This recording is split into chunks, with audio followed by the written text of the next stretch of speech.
باپ کا نام جیسا کہ ہم نے دیکھا کہ ولید بن مغیرہ تھا اور ماں کا نام لبابۃ الصغریٰ تھا۔ آپ کی ولادت کے حوالے سے کسی بھی تاریخ کی کتاب میں ہمیں صحیح تاریخ پیدائش نہیں پتہ چلتی، لیکن ایسا معلوم ہوتا ہے کہ وہ عمر رضی اللہ تعالیٰ عنہ کے ہم عمر تھے، ان کے کزن بھی تھے۔ خالد بن ولید رضی اللہ عنہ کے والد ہیں وہ، اور عمر رضی اللہ عنہ کی والدہ بہن بھائی تھے، یعنی ولید بن مغیرہ عمر رضی اللہ عنہ کے ماموں تھے۔ تقریباً 24 سے 27 سال کی عمر بتائی جاتی ہے خالد بن ولید رضی اللہ تعالیٰ عنہ کی، جب رسول اللہ صلی اللہ علیہ وسلم نے نبوت کا دعویٰ کیا۔ بنو مخزوم سے تعلق تھا، قریش کا ایک معزز قبیلہ جانا جاتا تھا، اور اس میں بڑے ہی عقل مند اور دانا اور بڑے باصلاحیت لوگ موجود تھے اس قبیلے میں۔ اور جس طرح کہ ہم پہلے پڑھ چکے ہیں کہ قریش نے مختلف قبائل کے مختلف رولز بنائے ہوئے تھے، کسی کا کوئی رول تھا، کسی کا کوئی رول تھا، کوئی حاجیوں کو پانی پلاتا تھا، کسی کا کچھ اور تھا۔ تو ان کے ذمے وار پریپریشنز تھیں، ان کے ذمے لشکروں کی تیاری، اور اس میں پھر گھوڑے تیار کرنا، فوجیں تیار کرنا۔ تو اس لحاظ سے خالد بن ولید رضی اللہ عنہ کیا شہ سواری، کیا نیزہ بازی، کیا آرچری تیر چلانا، کیا تلوار چلانا، سب کچھ میں ان کو مہارت حاصل تھی۔ اور بنو مخزوم کو جو قریش میں رتبہ حاصل تھا اس کا ثبوت اس واقعے سے بھی ملتا ہے کہ جب نبی صلی اللہ علیہ وسلم نے کعبہ کے مختلف دیواروں کو مختلف قبیلوں کے حوالے کیا تھا، تو بنو مخزوم کے حصے میں کعبہ کی عمارت کا چوتھائی حصہ یعنی حجر اسود سے لے کر رکن یمانی تک ان کے حصے میں آیا تھا۔ اور ان کا ہمیشہ سے قریش کے باقی قبائل اور بنو ہاشم کے ساتھ ایک مقابلہ رہتا تھا، اور اسی وجہ سے ابو جہل وہ بھی بنو مخزوم کا ہی تھا۔ تو اس نے کہا تھا کہ ہمارا ہمیشہ بنو ہاشم کے ساتھ مقابلہ رہا ہے، تو اب وہ نبی لے کر آ گئے ہیں تو ہم اب نبی کہاں سے نکالیں گے، تو لہٰذا اس لیے ہم اس قبائلی عصبیت کی بنا پر ہم اس کا انکار کرتے ہیں۔ رسول اللہ صلی اللہ علیہ وسلم کی دادی فاطمہ بنت عمر وہ بھی بنو مخزوم ہی سے تعلق رکھتی تھیں، اور سیدہ میمونہ بنت حارث رضی اللہ تعالیٰ عنہ ان کا بھی تعلق قبیلہ بنو مخزوم ہی سے تھا۔ خالد رضی اللہ تعالیٰ عنہ کے متعدد بھائی بہن بتائے گئے ہیں، بہنیں 2 ہیں، فاطمہ اور فاختہ، اور بھائی جو ہیں ان کے بارے میں کسی نے کہا 10، کسی نے کہا 11، اور زیادہ جو راجح رائے ہے وہ یہ ہے کہ 7 بھائی تھے۔ اور جیسا کہ سورہ المدثر میں آتا ہے وَبَنِينَ شُهُودًا، کہ حاضر باش بیٹے جو ہر وقت حاضر رہتے تھے، کوئی بلاؤ تو کام کرنے آ جاتے تھے، اور یعنی یہ بھی ایک بہت بڑی اللہ کی نعمت ہوتی ہے نا کہ انسان کی اولاد جو ہے وہ کارآمد بھی ہو اور اس کے پاس بھی ہو۔ تو ان 7 بھائیوں کے جو نام بتائے جاتے ہیں، آس، ابو قیس، عبد شمس، عمارہ، ہشام، ولید۔ اور عمارہ وہ ہے کہ جس کے بارے میں آتا ہے کہ یہ قریش لے کر اس کو آئے تھے کہ یہ قریش کا سب سے ہینڈسم اور سب سے قابل نوجوان ہے، تو آپ محمد کو ہمارے حوالے کر دیں۔ ابو طالب کے پاس جب گئے تھے، اور ہم آپ کو یہ دیتے ہیں اور آپ اس کو اپنا بیٹا بنا لیں۔ تو ابو طالب نے کہا تھا کہ کتنا ایک فراڈ اور کتنا غلط تم پلان لے کر آئے ہو کہ میں تو تمہیں اپنا بیٹا دے دوں کہ تاکہ تم اس کو قتل کر دو، اور میں تمہارے بیٹے کو کھلاؤں پلاؤں اور اس کو میں خاطر تواضع کروں، کتنا یہ ایک ڈیویس تم لوگوں کا پلان ہے۔ تو یہ عمارہ جو ہے یہ بھی خالد بن ولید رضی اللہ عنہ کا بھائی تھا۔ اور اسی طرح ایک اور بھائی ابو قیس جو ہے یہ اسلام لایا، پھر مرتد ہوا، اور جنگ بدر میں حمزہ یا علی رضی اللہ عنہ کے ہاتھوں مارا گیا تھا۔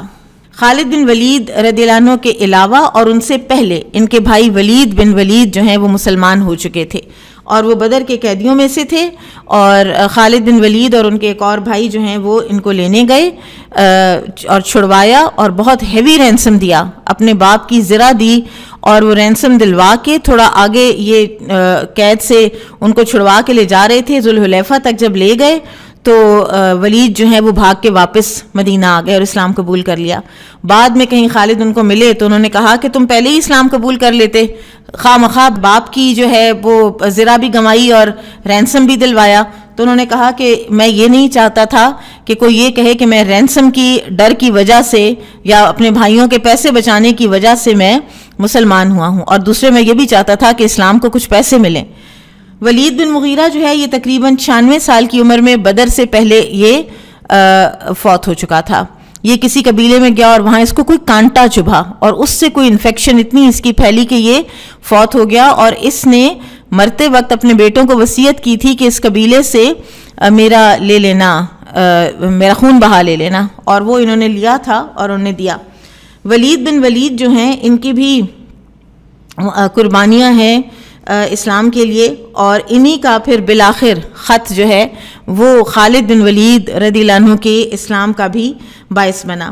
اور بہرحال بھائیوں کی آپس میں بہت محبت تھی خالد بن ولید رضی اللہ عنہ اور ولید بن ولید کی، جب تک کہ ابھی یہ مسلمان نہیں بھی ہوئے تھے تب سے. اور خالد رضی اللہ عنہ کی جو والدہ ہیں لبابۃ الصغریٰ، یہ کل سگی بہنیں تھیں 6 اور سوتیلی ملا کے 9 بہنیں تھیں. اور ان بہنوں کے بارے میں نبی صلی اللہ علیہ وسلم نے فرمایا تھا الاخوات المؤمنات، یہ ساری کی ساری مومن بہنیں ہیں، سب اسلام قبول کیا سب نے. اور خالد رضی اللہ عنہ کی نانی کے بارے میں مشہور ہے نا، اس خاتون سے بڑھ کے کوئی ایسے شرف و نوبلٹی والی ساس نہیں کوئی دیکھی کہ جس کا 2 دفعہ داماد نبی صلی اللہ علیہ وسلم ہے، زینب بنت خزیمہ سے بھی اور میمونہ بنت الحارث سے بھی. پھر ایک داماد ہے ولید بن مغیرہ، اور اسی طرح سے مختلف اور بھی، عباس بن عبد المطلب بھی داماد ہیں. تو ان کی یہ تعریف بھی ہوا کرتی تھی کہ کیا یہ ساس ہیں، کیسے کیسے بندوں کی. ولید بن مغیرہ کا شمار ان 5 لوگوں میں ہوتا ہے کہ جن کے بارے میں اللہ سبحانہ وتعالیٰ نے سورہ ہجر کی یہ آیت نازل کی تھی، انا کفیناک المستہزئین، ہم ان ٹھٹھا اور مذاق کرنے والوں کے مقابلے میں تمہارے لیے کافی ہو جائیں گے. تو لہٰذا یہ مستہزئین میں سے ہے، یہ مذاق اڑایا کرتا تھا اور بڑا ہی سخت دشمن تھا، بہت عناد رکھنے والا تھا. اور ایک آدھی دفعہ اس کے اوپر وہ کیفیت آئی ہے کہ جب یہ اسلام قبول کرنے کے بہت قریب آ لگا تھا، لیکن پھر اس کی اپنی جو ایک پرائیڈ ہے اور پریجڈس ہے، وہ اس کو اسلام سے اس نے روک لیا. اور اس کو قریش الوحید بھی کہتے تھے، الوحید یعنی اکیلا، یونیک، اپنی جو اس کی خصلتیں تھیں، کوئی جو اس کی کوالٹیز تھیں ان کی وجہ سے.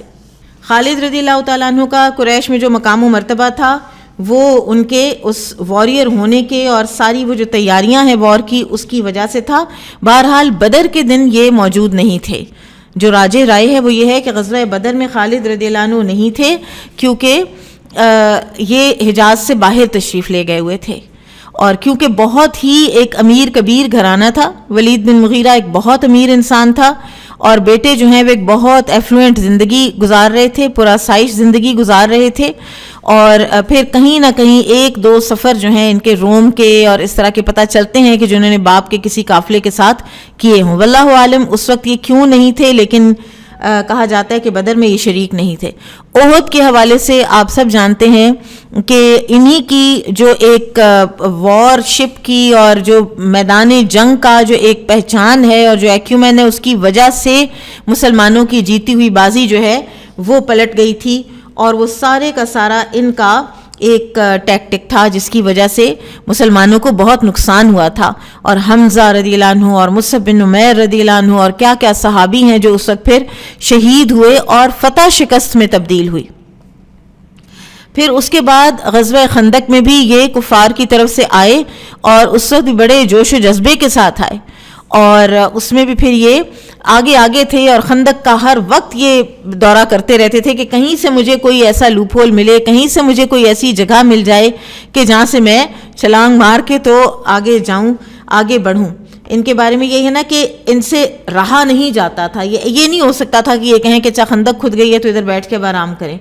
تو بہرحال یہ کمزور حصے کی تلاش میں تھے کہ تاکہ مسلمان غفلت میں ملیں تو وہ خندق پار کر کے مسلمانوں پر حملہ کریں. لیکن غزوہ خندق میں بھی انہوں نے خود دیکھا اپنی آنکھوں سے کہ کس طرح اللہ سبحانہ و تعالیٰ نے مسلمانوں کی مدد کی، نبی صلی اللہ علیہ وسلم کی مدد کی، اور ان کا کیسے پانسا پلٹا کفار کا. پھر سن 6 ہجری میں جو صلح حدیبیہ ہوئی تو اس موقع پر یہ ایک مقام پر تھے، قراء الغمیم کے مقام پر، اور انہوں نے دیکھا کہ مسلمان نماز پڑھ رہے ہیں اور ظہر کا وقت تھا. تو انہوں نے کہا کہ اچھا ٹھیک ہے ابھی تھوڑی دیر بعد پھر نماز پڑھیں گے. یہ تو پتہ چل رہا تھا نا کہ کون کون سی نمازیں مسلمان پڑھتے ہیں، تو یہ ایک نوحہ جو ریچولز کی ہے وہ تو سب کو پتہ تھی. تو انہوں نے کہا کہ اچھا ابھی تھوڑی دیر بعد عصر کی پڑھیں گے تو یہ نماز کے دوران ہم ان پر حملہ آور ہو جائیں گے. تو دوران میں صلاۃ الخوف کا حکم آ گیا اور صلاۃ الخوف کی وجہ سے اب آدھی جماعت الرٹ تھی تھرو آؤٹ, تو یہ حملہ نہیں کر سکے. تو اس وقت ان کے بارے میں آتا ہے کہ ان کے دل میں یہ خیال آیا کہ یہ آدمی جو ہے نا نبی صلی اللہ علیہ وسلم یہ پروٹیکٹڈ ہیں, یہ ضرور اللہ تعالیٰ کی طرف سے ان کے اوپر کوئی خاص رحمت ہے, ہمیشہ جیت جاتے ہیں ہمیشہ, کیونکہ احد کی فتح بھی مکمل فتح تو نہیں تھی, تو کس طرح یہ اللہ تعالیٰ ان کو ہمارے نرغوں میں سے نکال لیتا ہے. پھر صلح حدیبیہ ہوئی اور اگلے سال مسلمانوں نے اب عمرہ کرنا تھا. یہ جو سال ہے 7 ہجری سے لے کر عمرہ قضاء تک کا سال, یہ خالد رضی اللہ عنہ کا اپنا بیان ہے کہ یہ میرا اس سوچ میں گزرا کہ میں اب کروں تو کیا کروں.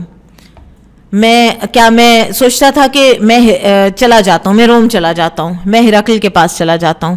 تو پھر کہتے تھے کہ میں سوچتا تھا کہ اچھا ہرقل کے پاس چلا جاؤں گا, وہاں پہ کرسچینٹی قبول کرنی پڑے گی اور ایک 3rd گریڈ سٹیزن کی حیثیت سے مجھے وہاں زندگی گزارنی پڑے گی, اور پھر میرا کیا فائدہ ہوگا.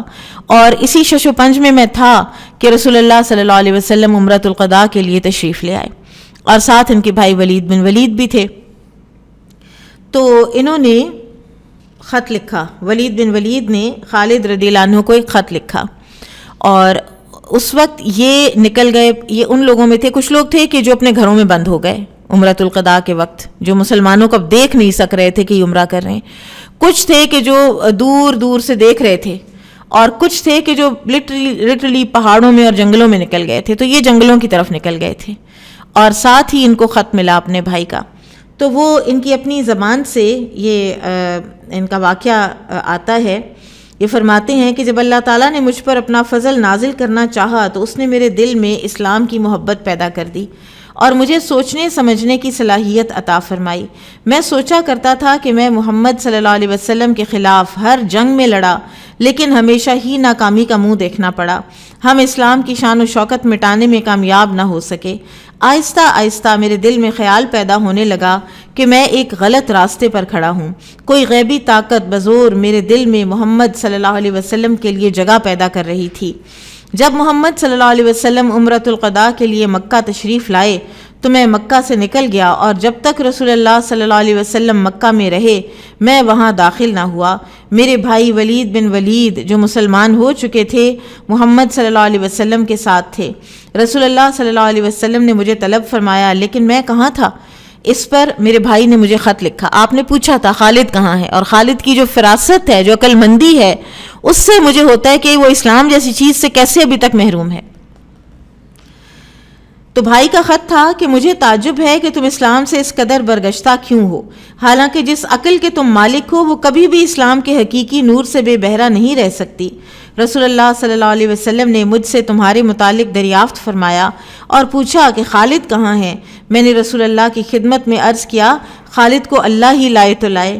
آپ صلی اللہ علیہ وسلم نے فرمایا, خالد جیسا شخص کبھی اسلام کی حقیقت سے ناواقف نہیں رہ سکتا. اگر وہ مسلمانوں کے ساتھ مل کر مشرکین سے لڑتے تو یہ ان کے لیے بہتر ہوتا. اے میرے بھائی, تم بہت دنوں تک گمراہی میں رہے ہو, اب حقیقت کو پہچانو اور سیدھے راستے پر آ جاؤ. فرماتے ہیں کہ یہ خط پڑھ کر میرے دل پر پڑے تاریک پردے پھٹ گئے اور مجھے اسلام سے رغبت پیدا ہو گئی. اور سب سے زیادہ خوشی مجھے اس بات سے ہوئی کہ رسول اللہ صلی اللہ علیہ وسلم نے میرے متعلق پوچھا ہے اور میرے بارے میں یہ اتنا پازیٹیو ایک کامنٹ دیا ہے. تو آخر میں نے مکہ سے نکل کر رسول اللہ صلی اللہ علیہ وسلم کی خدمت میں حاضر ہونے کا پختہ ارادہ کر لیا.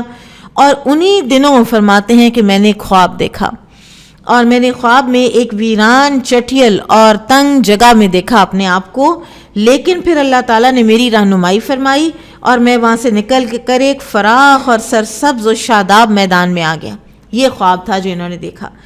تو بعد میں انہوں نے جب مدینہ آئے ہیں اور ابو بکر صدیق رضی اللہ عنہ سے خواب کا ذکر کیا ہے تو انہوں نے پھر تعبیر بتائی کہ وہ ویران چٹیل میدان کفر و شرک کی جگہیں تھیں, اور یہ جو سرسبز و شاداب اور وسیع اور کشادہ جگہ ہے یہ اسلام ہے. پھر کہتے ہیں کہ جب میں نے مکہ جانے کی تیاری کی تو اپنے دوست صفوان بن امیہ کو میں نے بتائی. امیہ بن خلف کا بیٹے تھے یہ, اور ان کو میں نے کہا کہ میں اسلام کی رغبت رکھتا ہوں، تو اس نے کہا کہ اگر روئے زمین پر میں آخری بندہ رہ گیا نا تو بھی میں اسلام قبول نہیں کروں گا۔ تو کہتے ہیں کہ میں نے اس کو دیا مارجن کہ اس کا باپ اور اس کا بھائی بدر میں مسلمانوں کے ہاتھوں مارے گئے تھے، تو ٹھیک ہے یہ نہیں قبول کر رہا۔ میں نے اکرمہ کو بتایا، وہ بھی ان کے بچپن کے یار اور دوست گہرے، اور ان کو بتایا تو انہوں نے بھی کچھ اسی طرح کی بات کی، تو پھر انہوں نے خود وہاں سے یہ نکل آئے، اور نکلے تو ان کو راستے میں عثمان بن طلحہ مل گئے، وہ جو کنجی بردار کعبہ کے، جن کی نسل میں آج تک جو ہے وہ کعبہ کی کنجی چلی آ رہی ہے۔ اور یہ وہی عثمان بن طلحہ ہیں کہ جو دور کفر میں ام سلمہ رضی اللہ عنہا کو تنہا مکہ سے مدینہ چھوڑ کے واپس گئے تھے، اور وہ فرمایا کرتی تھیں کہ ان جیسا سفر کا ساتھی شریف نوبل میں نے نہیں دیکھا۔ تو یہ بھی جا رہے تھے اسلام قبول کرنے، اور راستے میں انشاءاللہ نیکسٹ ویک ہم عمرو بن العاص رضی اللہ عنہ کے بارے میں پڑھیں گے کہ وہ نجاشی کی طرف گئے ہوئے تھے۔ جس طرح ان کو خیال آ رہا تھا نا ہرقل کے پاس جانے کا، ان کو نجاشی کے پاس جانے کا خیال آیا اور وہ چلے گئے، اور وہاں نجاشی نے ان کو اسلام قبول کرنے کو کہا، اس نے ان کو ڈانٹا اور یہ باقاعدہ اس سے ڈرے، اور پھر اسی کے ہاتھ پہ انہوں نے اسلام قبول کیا۔ وہ کہتے ہیں کہ یہ یونیک انسیڈنٹ ہے کہ جب ایک صحابی ایک تابعی کے ہاتھ پہ اسلام قبول کر رہا ہے، کیونکہ نجاشی تو تابعی کے لیول پہ ہے نا، صحابی کے لیول پہ نہیں ہے۔ تو وہ راستے میں وہ بھی مل پڑے، اور پھر یہ لوگ بہت خوش بھی ہوئے اور کہا کدھر کو جانے کا ارادہ ہے، تو سب نے ایک دوسرے کو بتایا کہ مجھے یقین آ گیا ہے کہ یہ بندہ جو ہے یہ اللہ کا نبی ہے، تو اس لیے ہم اب بہت ہو گئی، ہم اب اسلام قبول کرنے جا رہے ہیں۔ یہ تینوں جو ہیں یہ چل پڑے، اور راستے میں جب یہ قریب پہنچے مدینہ کے تو رسول اللہ صلی اللہ علیہ وسلم کو خالد فرماتے ہیں رضی اللہ عنہ کہ ہمارے آنے کی خبر پہنچ گئی، تو آپ بہت خوش ہوئے، اور آپ صلی اللہ علیہ وسلم نے اس موقع پر فرمایا تھا کہ مسلمانوں، مکہ نے اپنے جگر گوشے نکال کر تمہارے سامنے ڈال دیے ہیں۔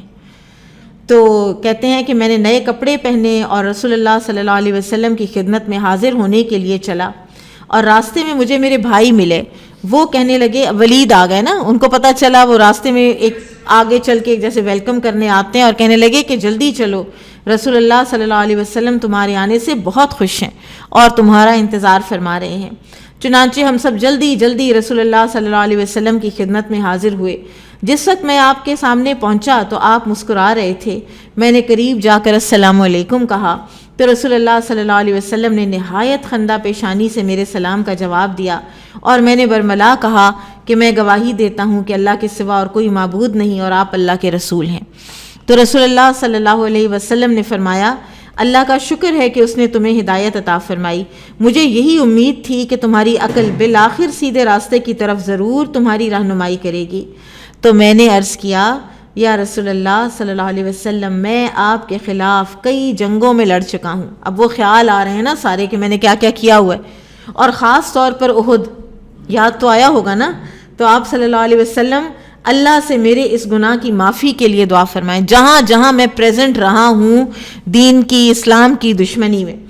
تو آپ صلی اللہ علیہ وسلم نے فرمایا، آپ دیکھیں یہ اسلام کی باتیں، اسلام کے علاوہ کوئی اور آئیڈیالوجی آپ کو یہ خزانہ نہیں دے سکتی کہ اسلام پچھلے سارے گناہوں کو مٹا دیتا ہے۔ تو میں نے کہا کیا واقعی؟ آپ نے فرمایا ہاں۔ اس کے بعد آپ صلی اللہ علیہ وسلم نے یہ دعا فرمائی، اے اللہ، خالد کی پچھلی تمام لغزشوں کو جو اس سے تیرے دین کی مخالفت کرتے ہوئے سرزد ہوئیں معاف فرما۔ پھر وہ کہتے ہیں کہ میرے بعد عمرو بن العاص اور عثمان بن طلحہ آگے بڑھے اور انہوں نے بھی بیعت کی، اور یہ صفر سن 8 ہجری کا واقعہ ہے۔ اس میں کچھ ہے ڈیٹس میں، کچھ لوگ اور ڈیٹس بتاتے ہیں، لیکن یہی سب سے زیادہ اوتھینٹک رائے ہے کہ صفر سن 8 ہجری میں فتح مکہ سے کچھ مہینے پہلے انہوں نے اسلام قبول کر لیا ہے، لہٰذا یہ لاسٹ بیچ ہے مہاجرین کا، یہ مہاجر صحابی کہلاتے ہیں۔ لیکن بہرحال ظاہر ہے کہ جو سابقون الاولون کا رینک ہے، رینکس میں فرق ہے صحابہ کے، ٹھیک ہے، لیکن یہ بھی مہاجرین میں سے ہی ہیں۔ اور پھر خالد رضی اللہ عنہ فرماتے ہیں کہ جب سے میں اسلام لایا اس کے بعد سے رسول اللہ صلی اللہ علیہ وسلم میرے اور دوسرے صحابہ کے درمیان کوئی فرق نہیں کرتے تھے، اور ہر موقع پر مجھے بھی دوسرے صحابہ کے ساتھ شریک فرماتے تھے. اور پھر رہنے کے لیے آپ صلی اللہ علیہ وسلم نے حارثہ بن نعمان نے کچھ مکان جو ہے نا وہ ڈونیٹ کیے ہوئے تھے. آپ کو یاد ہوگا ہجرت سے آتے ہی وہ انہوں نے کئی مکانات دیے تھے, تو انہی میں سے ایک مکان آپ صلی اللہ علیہ وسلم نے خالد رضی اللہ عنہ کو عنایت فرمایا. ان کے اسلام قبول کرنے میں اور اسلام کے اس دنیا میں آنے میں, مکہ میں آنے میں 13 سالہ مکی اور پھر 7 سالہ مدنی, 20 سال لگے ان کو اسلام کو پہچاننے میں.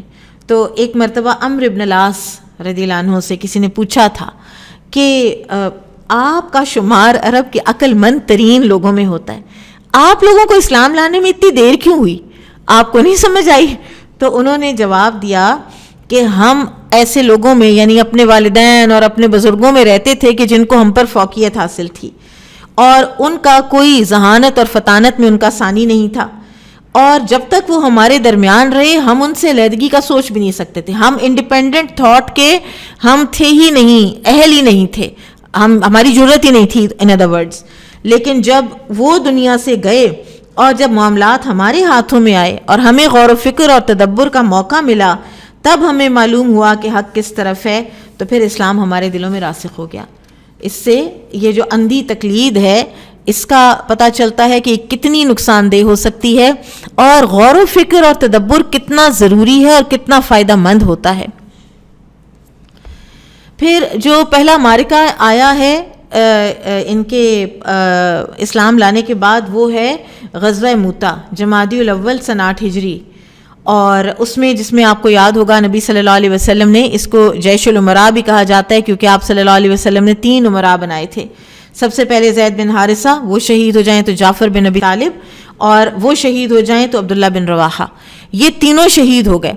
پھر ایک انصاری صحابی تھے زید بن اقرم, اور انہوں نے پھر جھنڈا اٹھایا, جھنڈا گر گیا, جھنڈا اٹھایا, مسلمانوں کو اکٹھا کیا اور خالد بن ولید کے ہاتھ میں جھنڈا دیا, اور وہ لیتے نہیں تھے.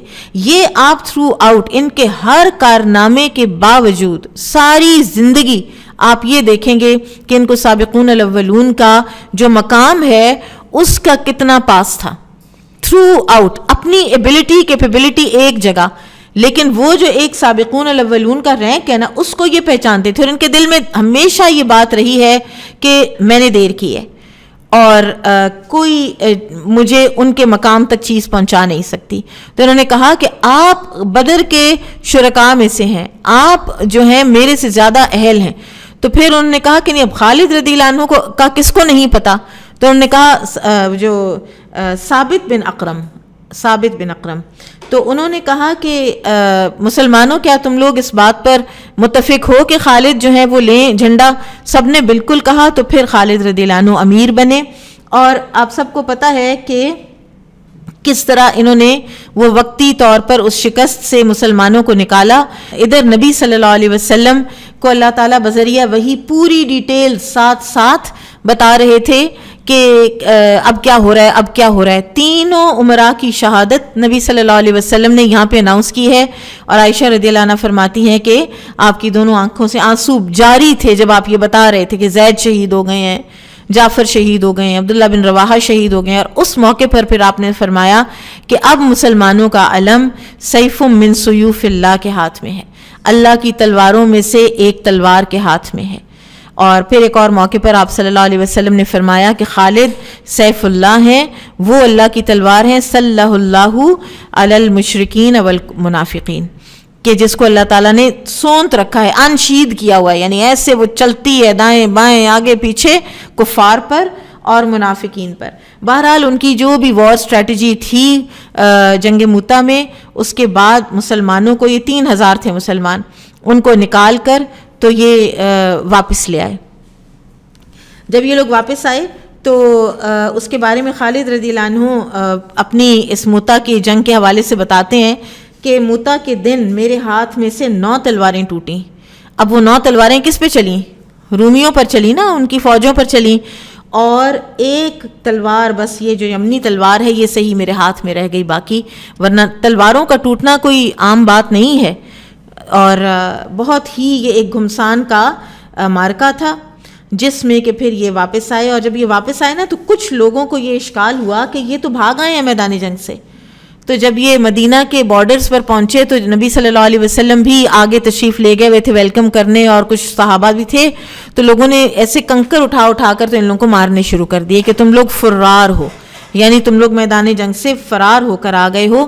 تو آپ صلی اللہ علیہ وسلم نے فرمایا کہ یہ فرار نہیں ہے بل ہوا کرار, یہ کرار ہیں, یہ نکلے ہیں تاکہ یہ دوبارہ حملہ کریں. کیونکہ اس بات کی تو اجازت ہے نا کہ آپ کسی اور جگہ سے حملہ کرنے کے لیے وہاں سے ہٹ کر کہیں اور جائیں, ٹھیک ہے. تو یہ تو اللہ تعالیٰ نیتوں کو بہتر جانتے ہیں نا.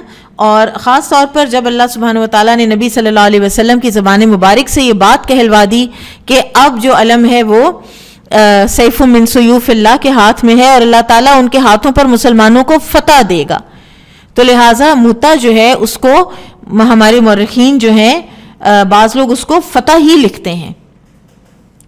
ایک اور بڑی انٹرسٹنگ بات ہے کہ موتا ہی کا جو رومن اکاؤنٹ ہے, رومنز کی بھی تو ہسٹری ہو رہی تھی نا, جیسے ہمارے مغازی لکھے گئے ہیں تو رومنز کی بھی تو لکھی گئی نا. تو ان کا جو رومن اکاؤنٹ ہے لیٹن میں لکھا جاتا تھا, لاطینی زبان میں, اس کی انگلش کی ٹرانسلیشن موجود ہے بعض بار لائبریریز میں. تو اس میں موتا کا جو اکاؤنٹ ہے اس میں لکھا ہوا ہے کہ ان کے 3 جنرل ہم نے مار دیے اور قریب تھا کہ ہم ان کے اوپر فتح حاصل کر لیتے, لیکن پھر ان کا ایک general whom they call sword of Allah, تو وہ آیا تو وہ نکال کے لے گیا اور ہم فتح حاصل نہ کر سکے. تو ان کی پرسیپشن بھی یہ ہے کہ ہماری جیتی ہوئی جنگ جو ہے وہ ہمارے ہاتھ سے نکل گئی. تو یہ وہاں سے واپس آئے موتا سے. پھر اس کے بعد فتح مکہ میں یہ نبی صلی اللہ علیہ وسلم کے پاس تھے, کے ساتھ تھے, اور آپ صلی اللہ علیہ وسلم نے جو مختلف کنٹنجنٹس تھے نا ان میں ان کو بنو اسلم, بنو سلیم, غفار, مزینہ, جوہینہ, یہ جو عرب قبائل ہیں ان کے اوپر خالد رضی اللہ عنہ کو سپہ سالار بنایا ہوا تھا. اور آپ کی واضح ہدایات تھیں کہ کوئی کشت خون نہیں ہوگا, کوئی جنگ نہیں ہوگی. تو وہ کہتے ہیں کہ سب اپنی اپنی جگہوں سے آپ صلی اللہ علیہ وسلم کی انسٹرکشنز کے مطابق کہ آپ نے کہاں سے انٹر ہونا ہے, فلاں نے کہاں سے انٹر ہونا, فرق جگہوں سے انٹر ہو رہے تھے نا. تو خالد رضی اللہ عنہ والی سائڈ سے کچھ تلواریں اس کی چمک آئی تو آپ صلی اللہ علیہ وسلم نے فرمایا کہ یہ کیا ہو رہا ہے, میں نے منع نہیں کیا تھا. تو ہوا یہ تھا کہ اس خالد رضی اللہ عنہ خندمہ کے مقام پہ تھے اور وہاں پر اکرمہ بن ابو جہل, صفوان بن امیہ, سہیل بن عمر, پرانے ساتھی دوست. اب یہاں سے نا ان کا پتہ چلتا ہے کہ کتنے مضبوط عقائد تھے, جو کفر پر ہے اس کے بھی اور جو اسلام پر ہے. ابھی چند مہینے ہوئے مسلمان ہوئے اور یہ سامنے 2 بچپن کے ساتھی ہیں, بھائیوں جیسے دوست ہیں, وہ سامنے آ گئے ہیں تو ان سے جنگ کی ہے پھر باقاعدہ, کیونکہ اب جنگ اسلام کے نام پہ ہو رہی تھی, اسلام اور کفر کے نام پہ ہو رہی تھی. تو اس میں کیونکہ انہوں نے ان کے اوپر اٹیک کیا اور تو 13 مشرک مارے گئے اور 3 مسلمان شہید ہوئے. اور اس موقع پر جب آپ صلی اللہ علیہ وسلم نے پوچھا اور خالد رضی اللہ عنہ نے بتایا کہ یا رسول اللہ انہوں نے میرے پاس کوئی چارہ نہیں چھوڑا, تو آپ نے فرمایا کہ قضاء اللہ خیر, یعنی جیسے ہم کہتے ہیں نا اللہ تعالیٰ جو کرتا ہے بہتر کرتا ہے, یعنی یہ ٹھیک ہی ہوا ہوگا, پھر ظاہر ٹھیک ہی ہوا ہے. بہرحال اس کو پھر اگنور کر دیا گیا, کوئی پوچھ پکڑ نہیں ہوئی. پھر اس کے بعد فتح مکہ کے بعد آپ صلی اللہ علیہ وسلم نے خالد رضی اللہ عنہ کو عزا بت کی تباہی کے لیے بھیجا. پہلی دفعہ وہ بت کو تباہ کر کے آئے, پھر آپ نے فرمایا دوبارہ جاؤ, وہاں پر ابھی پوری طرح تم نے ختم نہیں کیا اس کو. پھر آپ گئے تو وہاں پر ایک سیاہ فام عورت تھی برہنہ, تو اس کا پھر انہوں نے سر قلم کیا اور پھر آپ صلی اللہ علیہ وسلم نے فرمایا کہ ہاں یہ تھی عزا جس کو تم نے قتل کیا ہے.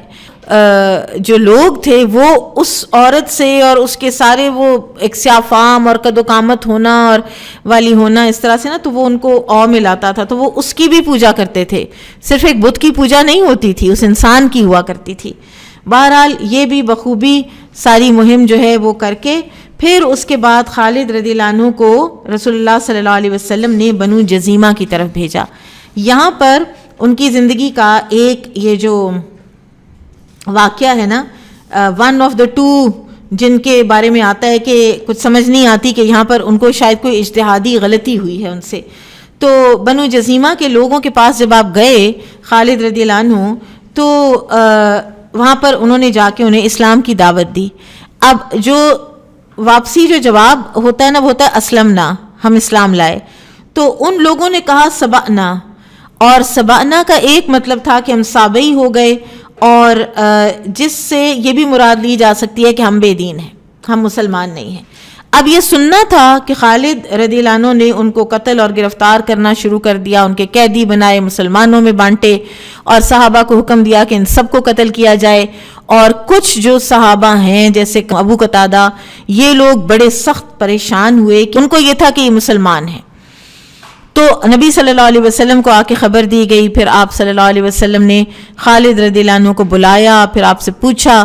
تو ان کو اس وقت یہی ایک آپ اس کو غلط فہمی کہہ سکتے ہیں ہوئی ہے کہ یہ نان مسلمز ہیں. تو آپ صلی اللہ علیہ وسلم نے اس وقت، جیسا کہ ایک دفعہ پہلے اسامہ بن زید رضی اللہ عنہ کے معاملے میں بھی آپ صلی اللہ علیہ وسلم یہ فرما چکے ہیں، تو آپ نے فرمایا تھا کہ اے اللہ میں خالد کے فعل سے بری الذمہ ہوں کہ میں نے نہیں ان کو قتل کروایا. پھر آپ صلی اللہ علیہ وسلم نے علی رضی اللہ عنہ کو بھیجا کہ ان کو خون بہا دے کر آئیں.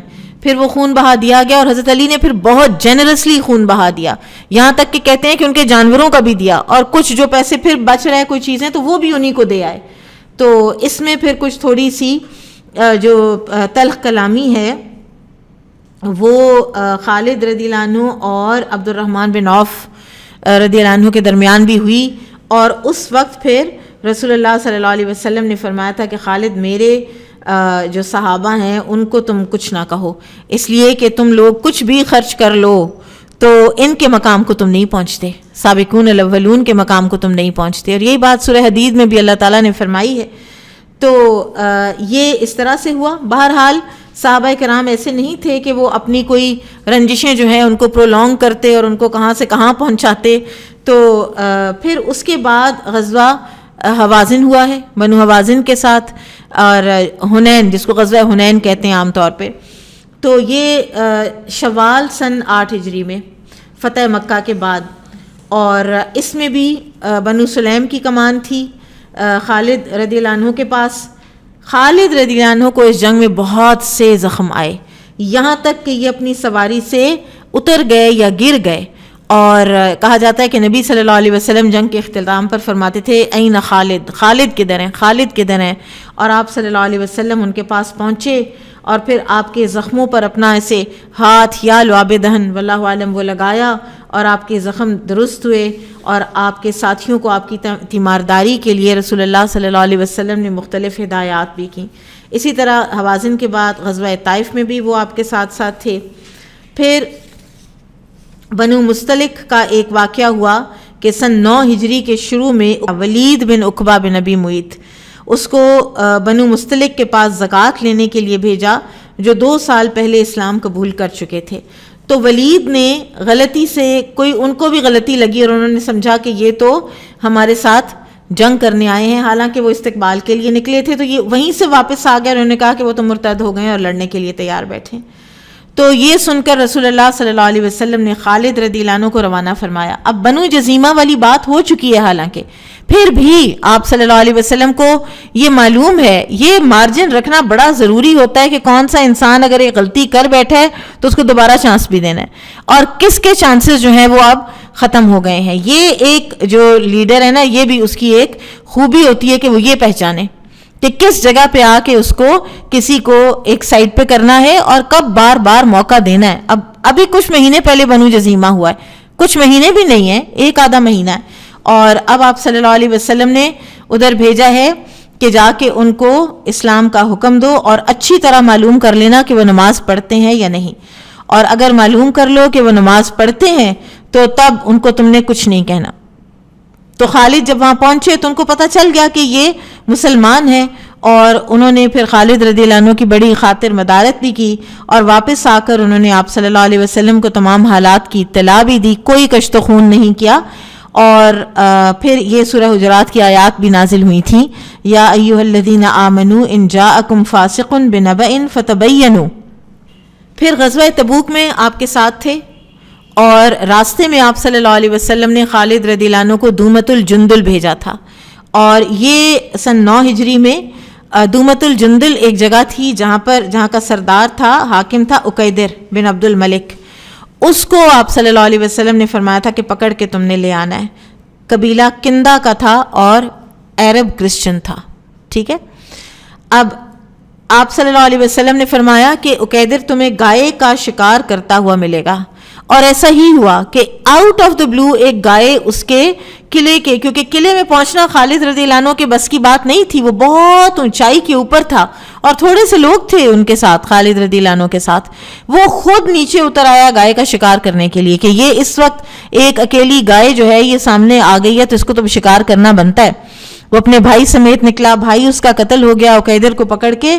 تو خالد رضی اللہ عنہ لے کر تو آئے نبی صلی اللہ علیہ وسلم کے پاس. تو اس کے ساتھ اس نے جزیہ دینا قبول کیا اور صلح کی، اور اس طرح سے آپ صلی اللہ علیہ وسلم نے اس کو واپس بھیجا.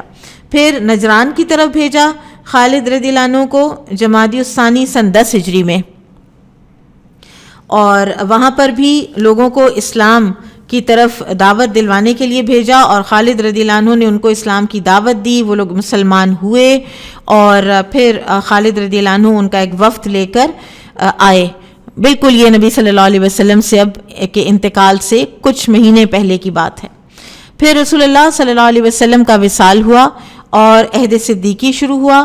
تو ابو بکر صدیق رضی اللہ تعالیٰ عنہ کے دور خلافت کے بالکل شروع میں، بلکہ نبی صلی اللہ علیہ وسلم کی حیات طیبہ ہی میں ایک ایشو جو ہے وہ شروع ہو چکا تھا، اور وہ تھا ارتداد کا. اب ارتداد 3 طرح کا تھا. پہلا یہ کہ جو جھوٹے مدعیان نبوت تھے اور ان کو مان لینا، ان کے قبائل نے ان کو مان لیا اور ان کے پاس پوری آرمیز اور فوجیں اور جمع ہو گئیں ان کے ساتھ. دوسرے وہ لوگ تھے جنہوں نے زکوٰۃ سے ٹوٹل انکار کر دیا، زکوٰۃ دینے سے ہی انکار کر دیا. اب یہ پہلے 2 گروہ جو تھے نا، یہ خارج الاسلام تھے. تیسرا جو گروہ تھا نا وہ تھا کہ جو کہتے تھے دے لیں گے زکوٰۃ، لیکن ابو بکر کو نہیں دیں گے رضی اللہ عنہ، اسٹیٹ کو نہیں دیں گے. تو یہ دائرہ اسلام سے خارج نہیں تھے، یہ ودن دائرہ اسلام تھے. اب ان تینوں کو راہ راست پر لانا ضروری تھا. تو پہلے 2 نان مسلمز تھے، لاسٹ گروپ جو ہے وہ نان مسلم نہیں تھا. اب ایسے میں سب سے پہلا جو معرکہ ابو بکر صدیق رضی اللہ عنہ نے بھیجا ہے، جس کو خالد بن ولید کو طلحہ بن خویلد الاسدی کے پاس کی طرف، وہ مسلمان تھا، وہ صحابی بنا، پھر وہ مرتد ہوا، پھر اس نے دعویٰ کر دیا نبوت کا، اور اب اس کے ساتھ خالد رضی اللہ عنہ نے جنگ کی. ان جنگوں کی ڈیٹیلز وہ ہمارے اس وقت سکوپ سے باہر ہیں کیونکہ ہم ٹائم ہمارے پاس شارٹ ہے. تو اس میں بھی کئی ایمان افروز کئی واقعات ہمیں ملتے ہیں. بہرحال جب لڑائی کا مارکا خوب گرم ہوا تو طلحہ اپنے خیمے میں جا کر تو چادر اوڑھ کے تو بیٹھ گیا گھونگھٹ نکال کے، اور عیینہ بن حصن اس کے ساتھ تھا اس وقت اپنی پوری فورس کے ساتھ. تو تھوڑی دیر ہوتی تو وہ آتا، جب دیکھتے کہ خالد رضی اللہ عنہ کے ساتھی یعنی کس طرح سے حملہ آور ہو رہے ہیں، اور اس سے پہلے یہ لوگ بہت بری طرح کچھ اپنے ہی قبیلے کے وہ لوگوں کو قتل کر چکے تھے کہ جنہوں نے کہا تھا کہ ہم مسلمان ہیں، ہم طلحہ کو نہیں مانتے. بہت بری طرح انہوں نے قتل کیا تھا، بلکہ جلایا تھا انہیں. بہرحال تو عیینہ جو ہے وہ بھاگ کے آتا تھا طلحہ کے خیمے میں اور کہتا تھا جبرائیل آئے، تو وہ کہتا تھا نہیں ابھی نہیں آئے. پھر وہ جا کے تھوڑی دیر اور لڑکے تو پھر بھاگ کے آتا تھا، پھر کہتا تھا جبرائیل آئے، کوئی بات ہوئی، کو بتاؤ اب وہ کیا کہتے ہیں. اس نے کہا نہیں ابھی نہیں آئے. تیسری دفعہ جب اس نے کہا نا کہ ابھی نہیں آئے، اور ساتھ اس نے کیا کیا کہ وہ اٹھا، ایک کیمل اس نے پہلے سے تیار کر رکھا تھا، اس پہ اپنی بیوی کو بٹھایا اور بھاگ گیا. اور عیینہ نے جب دیکھا تو اس نے پکارا اپنے سارے لشکر کو، اپنے قبیلے کو کہ نکلو یہاں سے سارے، یہ تو جھوٹا ہے. بہرحال یہ طلحہ جو ہے یہ بعد میں توبہ طائب ہوئے اور پھر سیریا کی جو جنگیں ہیں ان میں یہ شہید ہوئے ہیں. تو توبہ کا دروازہ بھی کھلا ہے. تو طلحہ کے بعد مالک بن نویرہ یہ بھی ایک سردار تھا، اس کے پاس خالد بن ولید کو بھیجا گیا. یہ اب سیکنڈ ایک ہے جس کو کہا جائے کہ یہ ایک کنٹروورسی ان کے ذمے لگائی جاتی ہے، اور اس میں بھی ایک اجتہادی کوئی غلط فہمی ہے. اب ہوا یہ کہ مالک بن نویرہ 3rd کیٹیگری میں تھا. وہ جھوٹا مدعی نبوت نہ تھا، نہ کسی کو مانتا تھا. اور زکوٰۃ کا یہ کیا تھا اس نے کہ اس نے زکوٰۃ نہیں بھیجی تھی، اس نے مدینہ میں زکوٰۃ نہیں بھیجی، اور ساتھ اس نے یہ کیا کہ اس نے زکوٰۃ اپنے لوگوں کو واپس کر دی اور کہا کہ یہ لو تم لوگوں کا مال ہے، تم لے جاؤ واپس، کوئی نہیں ہم نے کسی کو دینا. تو اس میں اب یا وہ سیکنڈ کیٹیگری میں پڑتا ہے یا تھرڈ میں پڑتا ہے. اب جب اس کی خالد بن ولید رضی اللہ عنہ سے باتیں ہوئی تو یہ کلیئر تھا. نمبر 1 اس نے زکوٰۃ سے انکار کیا. نمبر 2 ایک اور جو جھوٹی نبوت کی دائی تھی عورت سجا، اس کے ساتھ اس نے بڑی اسٹرانگ پولیٹیکل الائنس بنائی اور فوجی الائنس بنائی، ملٹری الائنس. تو آپ خالد رضی اللہ عنہ نے پوچھا کہ اس کے ساتھ تمہارا کیا معاملہ ہے؟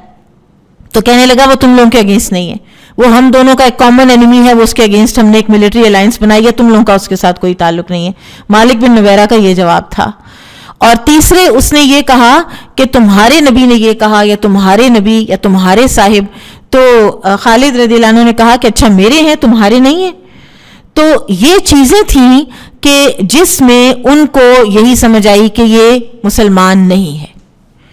پھر اسی طرح سے ایک اور روایت آتی ہے کہ ان کی جو بھی انسٹرکشنز تھیں ان کو ان کے جو آگے سے تھے نیکسٹ جو جن کو انہوں نے کمانڈ دی تھی، زرار ابن الازور رضی اللہ عنہ، وہ بھی واریر تھے بڑے زبردست، تو ان کو سمجھنے میں غلطی لگی ہے. بہرحال مالک بن نویرہ کے انہوں نے مار دیا، ٹھیک ہے، اس کو ایگزیکیوٹ کر دیا اور اس کی بیوی لیلا سے شادی کر لی. اب اس بات پر اگین وہی صحابی سب سے زیادہ سب سے پہلے اپسیٹ ہوئے، ابو قتادہ رضی اللہ عنہ. وہ سیدھے وہاں سے نکل کے تو آئے ابو بکر رضی اللہ عنہ کے پاس اور انہوں نے ساری بات بتائی. اس موقع پر حضرت عمر نے کہا کہ آپ خالد کو معزول کریں، کیونکہ حضرت عمر کا نہیں، وہ اگری نہیں کر رہے تھے کہ اتنا جو ایک وہ اس کو ایکسٹریم سمجھتے تھے.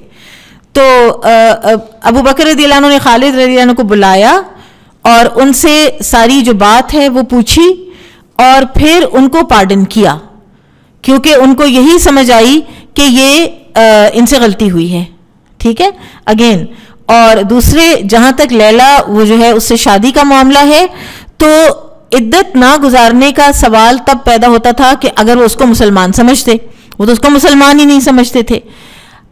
پھر بھی عربوں میں بھی یہ چیز معیوب سمجھی جاتی تھی کہ ادھر ایک سردار کو قتل کیا اور اسی وقت اس کی بیوی سے شادی کر لی، جس وقت بھی کی، ٹھیک ہے. یہ معلوم نہیں پڑتا کہ 4 مہینے 10 دن گزرے ہیں، اتنا ٹائم گزر نہیں سکتا، کیونکہ جتنی تیزی کے ساتھ جنگیں جو ہیں وہ ایک کے بعد دیگرے آ رہی ہیں، عدت گزارنے کا جو ہے وہ سمجھ نہیں آتی.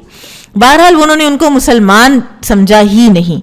پھر مالک بن نویرہ کا بھائی آیا اور اس نے کئی مرثیے پڑھے اور رویا پیٹا. ابو بکر رضی اللہ عنہ نے مالک بن نویرہ کا خون بہا دے دیا اس کو. تو اس سے یہ ہے کہ ابو بکر رضی اللہ عنہ نے بہرحال پھر اس کو اینڈ میں مسلمان ہی سمجھا. اس موقع پر بھی جب عمر رضی اللہ عنہ نے مشورہ دیا خالد رضی اللہ عنہ کی معزولی کا، تو ابو بکر رضی اللہ عنہ نے کہا تھا کہ میں اس تلوار کو نیام میں نہیں ڈال سکتا جس کو اللہ کے رسول نے نکالا ہے یا اللہ نے تانا ہوا ہے کفار اور مشرکین کے اوپر. دوسری ایک اور، یا اس موقع پر یا بعد میں کسی جنگ کے موقع پر، جب حضرت عمر رضی اللہ عنہ لگاتار مختلف مواقع پر 2-3 دفعہ آتا ہے کہ وہ یہ مشورہ دیتے رہیں، تو انہوں نے کہا کہ عمر مجھے خالد کی ضرورت ہے، میں اس کی جگہ کس کو بھیجوں؟ تو عمر رضی اللہ عنہ نے کہا میں جاتا ہوں. تو ابو بکر رضی اللہ عنہ نے کہا اچھا ٹھیک ہے پھر تیاری پکڑو، تم چلے جاؤ. تو پھر انہوں نے تیاری جب پکڑنی شروع کی تو دیگر جو سینئر صحابہ تھے وہ آئے اور انہوں نے کہا کہ یہ آپ کیا کر رہے ہیں، عمر کی تو یہاں ضرورت ہے، آپ کو ضرورت ہے، مشوروں میں ضرورت ہے مدینہ میں، تو یہ جیسی چیز چل رہی ہے اس کو چلنے دیں. تو اس وقت پھر حضرت ابو بکر صدیق رضی اللہ عنہ نے عمر رضی اللہ عنہ کو روک لیا تھا. جب یہ ہو گیا پھر اس کے بعد یمامہ بھیجا گیا خالد رضی اللہ عنہ کو. وہاں پر مسیلمہ کذاب والی جنگ ہوئی اور وہ بھی بہت ہی شدید جنگ تھی اور 1:3 کا ریشو تھا. مسلمان کوئی تقریباً 12-13 ہزار تھے اور وہ 39 ہزار تھے. تو بہت ہی ایک موقع پر تو ایسے لگے کہ جیسے مسلمان فوجیں جو ہے نا پیچھے ہٹ رہی ہیں. پھر انہوں نے قبائل میں تقسیم کیا اور تاکہ ہر قبیلے کی ایک جو قبائلی حمیت ہے وہ بھی جاگے. بہرحال اینڈ میں پھر مسیلمہ واشی بن حرب کے نیزے سے وہ قتل ہوا. وہ جو صحابی احد کے دن جو بڑی وہ ایک چال چل رہے تھے اور جن کو آپ صلی اللہ علیہ وسلم نے اپنی تلوار دی تھی، ابو دجانہ رضی اللہ عنہ، انہوں نے پھر واشی کے نیزے سے وہ گرا اور ابو دجانہ نے اس کا کام تمام کیا، اور اس کے کام تمام کرتے ساتھ ہی ان کو خود کو ایک کوئی نیزہ آ کے لگا اور وہ وہیں شہید ہو گئے. تو یہ وہ وقت تھا کہ جب 1200 مسلمان شہید ہوئے ہیں، اور جن میں سے بہت سے 70 کے قریب جو ہیں کہا جاتا ہے کہ وہ حافظ قرآن تھے. اور اس کے بعد ہی پھر یہ کمپائلیشن آف قرآن کا ہوا. یمامہ کی فتح کے بعد پھر خالد رضی اللہ عنہ کو فوراً خط لکھ دیا ابو بکر صدیق رضی اللہ عنہ نے کہ اب تم عراق کی طرف چلے جاؤ. اور یہ ساری جو فتوحات ہیں یہ اس چیز کی وہ ویژن ہے جو نبی صلی اللہ علیہ وسلم دے کر گئے ہیں. آپ صلی اللہ علیہ وسلم نے غزوہ خندق کے دن فرمایا تھا کہ مجھے اللہ تعالیٰ نے یمن کے اور سفید محلوں کی اور کسرا کی اور ان ساری جو ہیں خزانے اللہ تعالیٰ نے مجھے دکھائے ہیں، اور وہ ساری جو بات ہے تو اسی کو لے کر مسلمانوں نے یہ سارے مارکے کیے ہیں.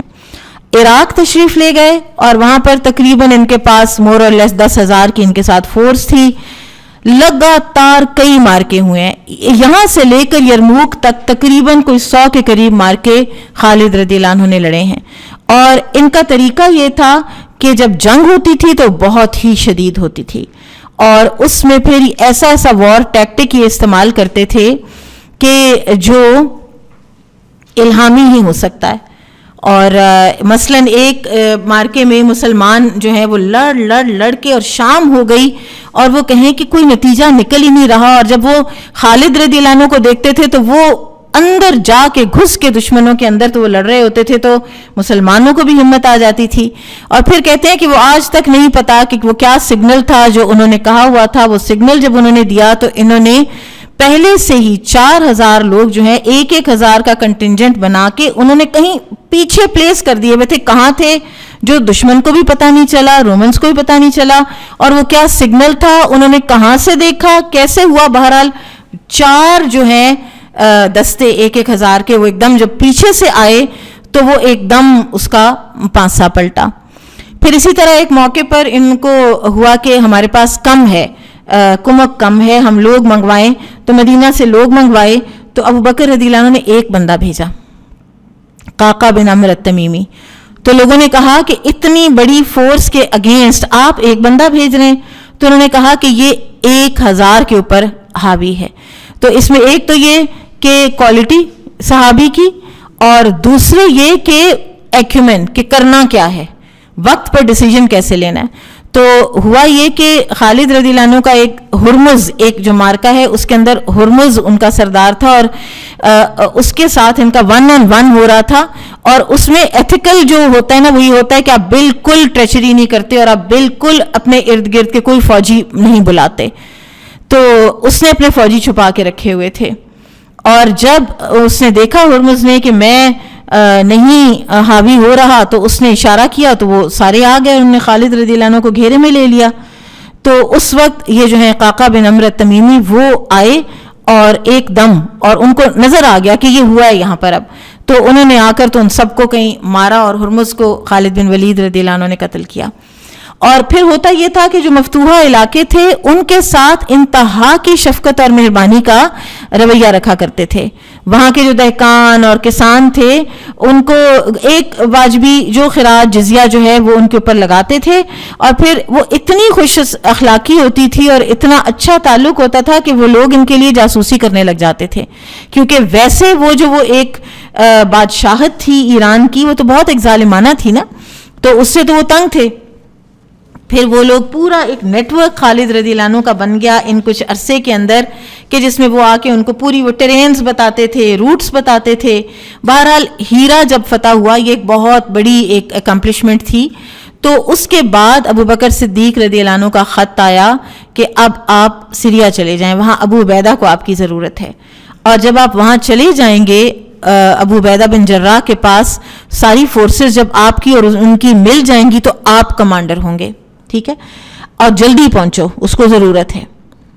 اور اس میں اب یہ تھا کہ سیریا پہنچنے میں جو عام روٹ تھا اس میں 2 ویکس لگ سکتے تھے.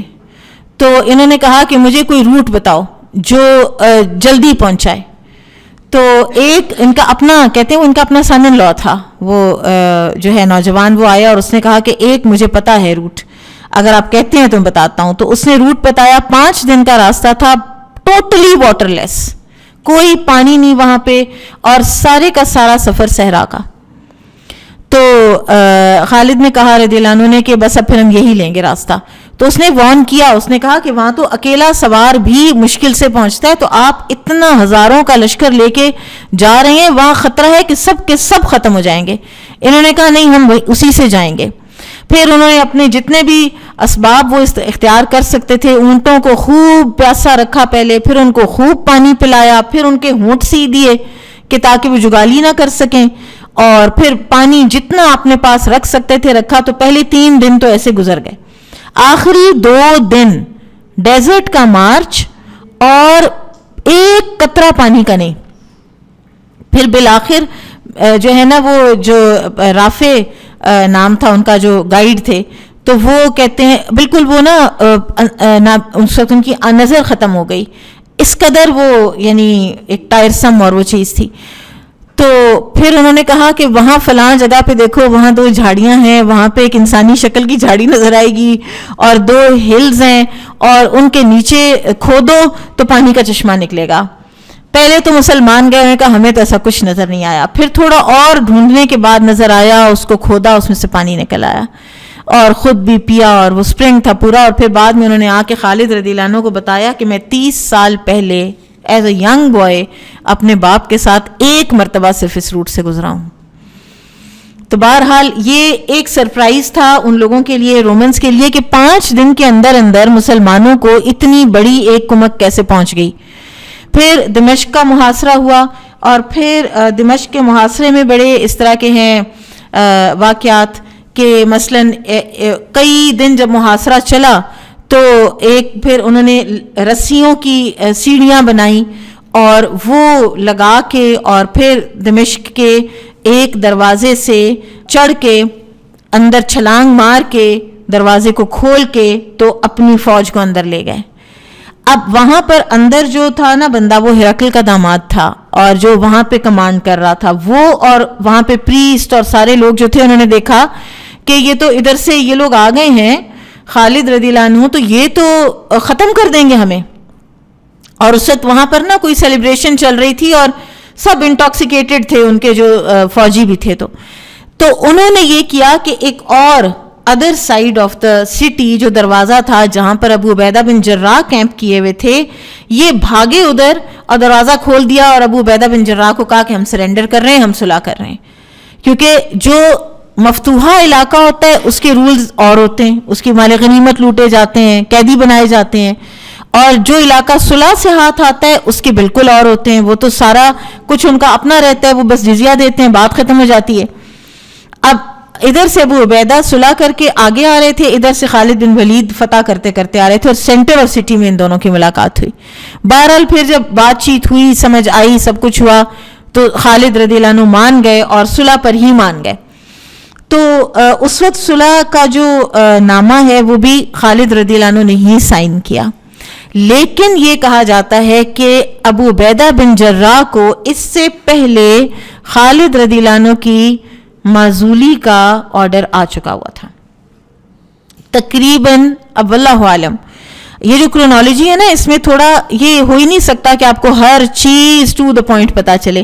یہاں تک کہ جنگوں کی کرونالوجی میں بھی بہت زیادہ اختلافات ہیں, کون سی پہلے ہوئی ہے کون سی بعد میں ہوئی, ساری ہیں, اور جو مارکے ہیں ان میں جو جو ہوا ہے وہ بھی سب کچھ ہوا ہے, لیکن کب کون سی ہوئی ہے اس میں اختلاف ہے. یہاں تک کہ دمشق کے فتح ہونے اور یرموک کے ہونے میں اختلاف ہے کہ کون سی پہلے ہوئی ہے کون سی بعد میں. تو دیر از نو وے آف نوئنگ. تو بہرحال ہم نے جو اٹھایا ہے وہ یہی اٹھایا ہے کہ دمشق پہلے فتح ہوا ہے. تو انہوں نے کوئی تقریباً 1 مہینہ کہ خالد اپنا سارا جس چیز کو شروع کیا ہوا ہے اس کو ختم کر لیں. اور پھر ان کو جب بتایا تو انہوں نے کہا, کہتے ہیں کہ انہوں نے اوپر تاریخ پڑھی اور کوئی ڈیٹ پڑھی, بہرحال تو انہوں نے کہا کہ اللہ آپ پہ رحم کرے, آپ نے مجھے پہلے کیوں نہیں بتایا.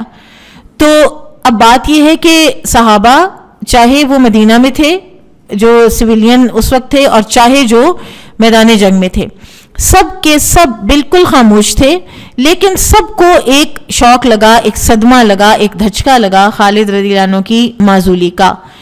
اور پھر خالد رضی اللہ عنہ نے کہا سمعنا و اطعنا، اور پھر اپنے کنٹینجنٹ میں گئے اور ان کو بتایا کہ تم لوگوں پر اس بندے کو امیر بنایا گیا ہے کہ جس کے بارے میں رسول اللہ صلی اللہ علیہ وسلم نے فرمایا تھا کہ ہر امت کا ایک امین ہوتا ہے اور میری امت کے امین ابو عبیدہ بن جراح ہیں. تو پھر وہ ایک جو عرب کلچر تھا کہ کسی کو معزول کرنا ہے تو اس کے امامہ سے اس کے ہاتھ باندھے جاتے تھے. تو اب یہ جو خط ہے معزولی کا یہ بلال رضی اللہ عنہ لے کر گئے تھے. اب وہ ابو عبیدہ کو کہیں کہ آپ یہ کریں تو ابو عبیدہ کہیں اب تم ہی کرو. بہرحال پھر ایونچولی بلال رضی اللہ عنہ نے کیا تھا اور خالد رضی اللہ عنہ نے کرا لیا.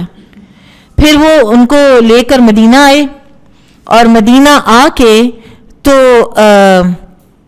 خالد رضی اللہ عنہ کا اور عمر رضی اللہ عنہ کا جو آپس کا مکالمہ ہے اس میں یہ ہے کہ انہوں نے کہا ہے کہ امیر المومنین آپ نے میرے ساتھ انصاف نہیں کیا.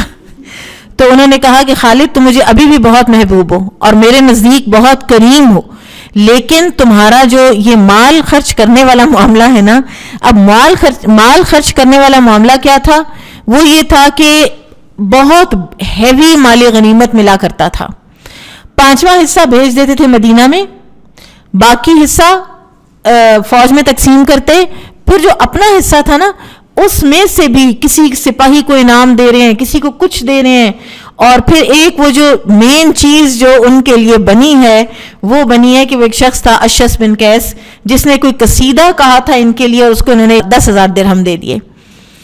تو حضرت عمر نے ان کو بلا لیا کہ یہ جو مال ہے یہ تم اگر بیت المال کے یا اس میں سے خرچ کر رہے ہو تو تم یہ خیانت ہے، اگر تم اپنے مال میں سے کر رہے ہو تو یہ اسراف ہے. تو انہوں نے کہا میں اپنے مال میں سے کر رہا ہوں اور آپ دیکھ لیں میرے مال میں 60,000 درہم سے اوپر کچھ ہے نا تو آپ لے لیں، وہ آپ بیت المال میں جمع کرا دیں. 60,000 میرا ہے. دیکھے گئے 20,000 جو تھے نا وہ ایکسٹرا تھے وہ بیت المال میں جمع کرائے گئے. خالد رضی اللہ عنہ کو بڑی خوبصورت باتیں کر کے عمر رضی اللہ عنہ نے پیار محبت کا دے کر بھیجا، لیکن بھیجا معزول کر کے.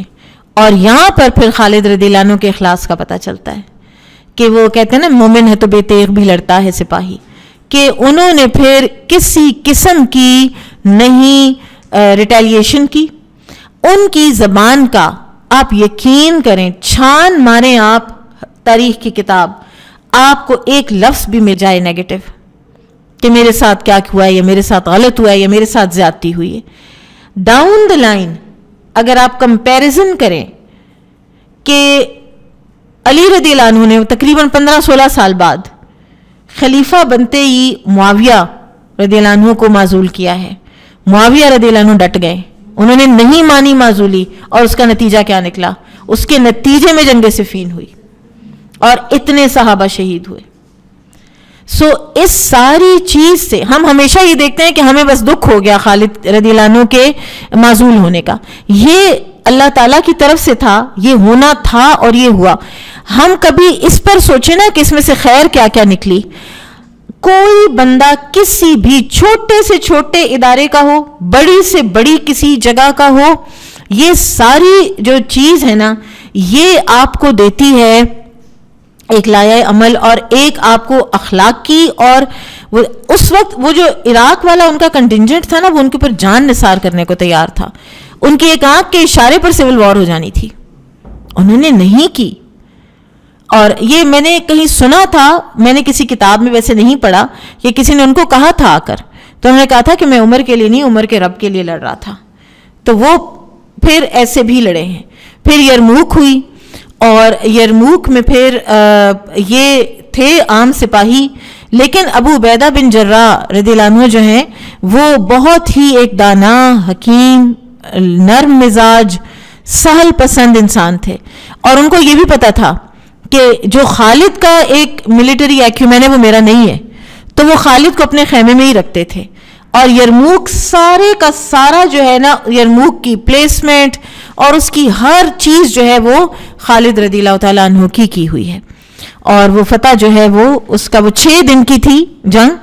تاریخ کی کتابوں میں 6 کے 6 جو دن ہے نا ان کا پورا پتہ چلتا ہے کہ 6 دن کیا ہوا, 5ویں دن کیا, 4تھے دن کیا. بہرحال ایک دن بیچ میں یہ ہوا کہ یہ ایک ریڈ کلر کی کیپ پہنا کرتے تھے اور وہ کیپ ان سے گم گئی, اور وہ کوئی خستہ پرانی کیپ تھی اور یہ اس کو دیوانہ وار ڈھونڈ رہے تھے اور مل نہیں رہی تھی. تو بالآخر کچھ لوگوں نے پوچھا کہ خالد کیا مطلب وہ اس کیپ کو آپ نے کیا کرنا ہے, آپ مار کر دیکھیں کیا آپ لڑ رہے ہیں, اور ایک کیپ. بہرحال وہ کیپ ملی اور پھر انہوں نے کہا کہ مجھے حجۃ الوداع کے دن آپ صلی اللہ علیہ وسلم نے اپنے یہاں جو سر منڈوایا تو پیشانی کے بال دیے تو میں نے اس کے اندر سلوا لیے ہوئے ہیں, اور میں اس کیپ کو پہننے کے بعد کبھی کوئی معرکہ ہارا نہیں ہوں. ایک نبی صلی اللہ علیہ وسلم کی برکت اور دوسری ان کی اپنی ہیوملٹی, میں کچھ نہیں ہوں. اور یہ تو وہ ہر وقت کہتے تھے کہ میں کچھ نہیں ہوں. پھر ایک اور جو یرموک میں ہوا وہ اکرمہ بن ابو جہل کی شہادت ہے کہ ان کو شدید زخم آئے اور ابھی وہ زخمی تھے, اور رات کو جب جنگ رکا کرتی تھی نا رات کو, تو اس وقت پھر وہ اور ان کا بیٹا دونوں کو خالد رضی اللہ عنہ نے اپنی, ایک کا سر ان کی گود میں تھا اور ایک کا ان کے ذرا گھٹنے کے نیچے تھا, اور دونوں کے منہ میں وہ پانی کے ڈراپس ڈالتے جا رہے تھے. اور کیونکہ یہ وہ خاندان تھا کہ جس کا ابو جہل فرد تھا اور یہ سگا ابو جہل کا بیٹا تھا جو شہید ہو رہا تھا, تو جیسے جذبات میں آتا ہے انسان, تو انہوں نے کہا تھا کہ کون کہتا ہے کہ ہم شہید نہیں ہوں گے. تو اس طرح کے واقعات ہمیں ملتے ہیں. پھر جنگ یرموک کے بعد ہمیں ایز سچ کوئی معرکہ نہیں ملتا خالد رضی اللہ تعالیٰ عنہ کا, اور پھر زندگی کے آخری جو 3-4 آپ رضی اللہ عنہ کے سال ہیں وہ آپ نے گزارے ہیں معزولی میں ہی اور حمص میں. آپ سریا میں مقیم ہو گئے, حمص میں مقیم ہو گئے, اور پھر ظاہر ہے کہ آتی رہتی تھیں خبریں. ایران فتح ہوا جس کے کہ بنیاد میں خالد رضی اللہ عنہ ہی کی ساری جو وہ ہے جہاد اور ایفرٹ ہے, لیکن یہ وہ لوگ ہیں کہ یہ کسی چیز کو کمپلین نہیں کرتے, ان کو کسی کوئی گلوری نہیں چاہیے ان کو. اور پھر اسی طرح سے مصر فتح ہوا, لیکن خالد رضی اللہ عنہ حمص میں ہی رہے. اور پھر طاعون آیا, طاعون امواس جس کا نام ہے, امواس اس بستی کا نام تھا جہاں سے یہ پھوٹا تھا. اس میں بہت مسلمان شہید ہوئے, اور خالد رضی اللہ عنہ کے سارے قریبی جو بھائی بند دوست, ابو عبیدہ بن جراح, معاذ بن جبل, شرحبیل بن حسنہ, زرار ابن الازور, یزید بن ابو سفیان, اور اسی طرح سے آپ کے گھر کے 40 فرد. اور کہتے ہیں کہ وہ 40 آپ نے متعدد شادیاں کی ہیں اور آپ کی اولادیں کافی تھیں. بعض نے تو لکھا ہے کہ 40 بیٹے آپ کے شہید ہوئے, یعنی وفات پائے ہیں طاعون امواس میں. اللہ تعالیٰ نے اس وقت بھی ان کو زندہ ہی رکھا ہے. یہ بھی اللہ تعالیٰ کا ایک وہ تھا کہ اس میں بھی ان کو نہیں گرانا, اللہ کی تلوار کو طبعی موت آنی ہے. تو پھر اس میں ان کے 2 بیٹے بچے تھے, مہاجر بن خالد بن ولید اور عبد الرحمن بن خالد بن ولید. جنگ صفین میں مہاجر حضرت علی کی سائڈ پہ تھے اور عبد الرحمن معاویہ رضی اللہ عنہ کی سائڈ پہ تھے, اور مہاجر شہید ہو گئے تھے.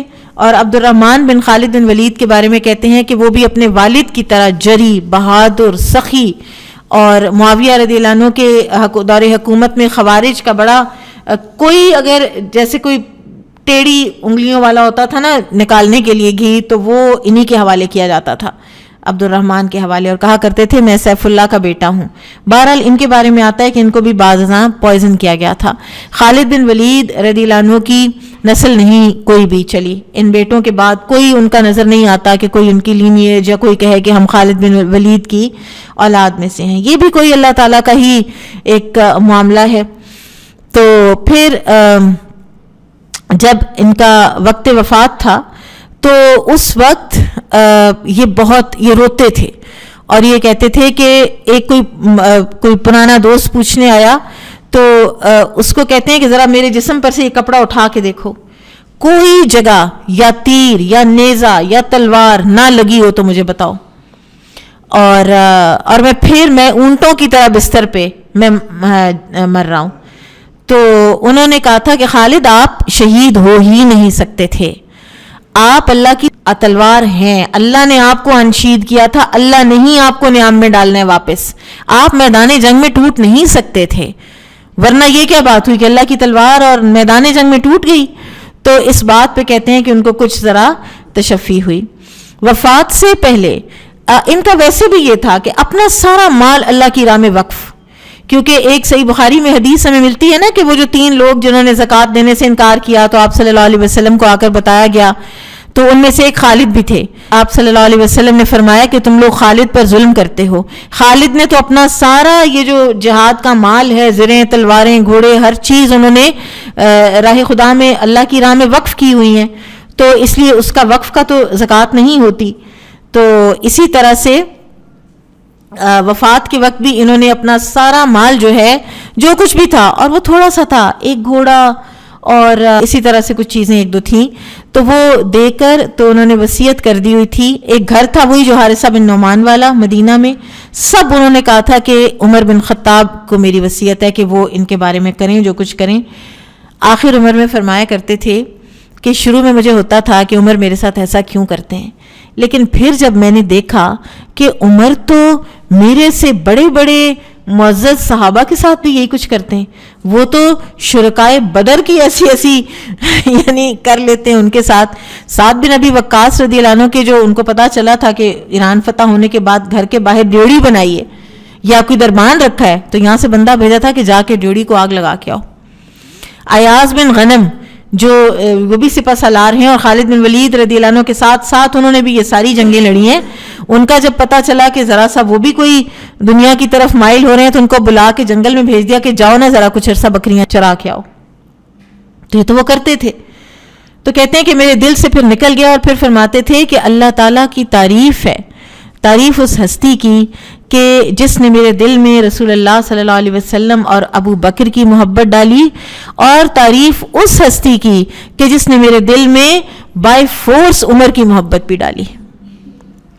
پھر ان کی جب وفات ہوئی ہے تو اس وقت حضرت عمر جو ہیں, اس کے بارے میں اختلاف پایا جاتا ہے کہ مدینہ میں وفات ہوئی ہے یا ہمس میں, لیکن زیادہ جو راجے رائے ہے نا وہ ہے ہمس میں, سیریا میں, اور وہاں پر آج خالد بن ولید, مسجد خالد بن ولید بھی ہے, اور اسی کے احاطے میں ایک طرف ان کی قبر بھی بتائی جاتی ہے, اور ان کے بیٹے کی بھی, عبد الرحمن کی بھی وہیں بتائی جاتی ہے, اور بیوی کی بھی وہیں بتائی جاتی ہے.